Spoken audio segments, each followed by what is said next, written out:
Welcome to my another video. আজকে আমি বানাবো লক্ষ্মী পুজোর হ্যান্ডমেড জুয়েলারি। তো চলো ভিডিওটা শুরু করা যাক। প্রথমেই আমরা কাগজের উপর ভালো করে এঁকে এগুলোকে কেটে নেব। কাটা হয়ে গেলে একটা সাদা কাপড়ের উপর আমরা এইভাবে এঁকে নেব।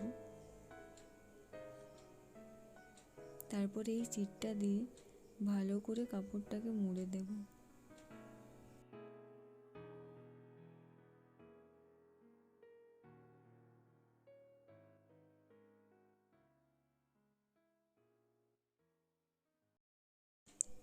এই রকম করে ভালো করে মুড়ে নেব।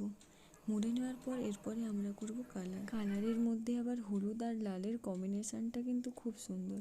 আমার তো বেশ ভালো লাগে। আপনাদের কেমন লাগে অবশ্যই কমেন্ট করে জানাবেন।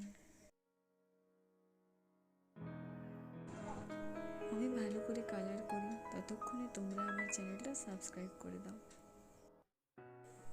আর তোমরা লাস্ট পর্যন্ত ভিডিওটা দেখো। যদি তোমাদের ভালো লাগে তাহলে একটা লাইক আর শেয়ার করে দিও।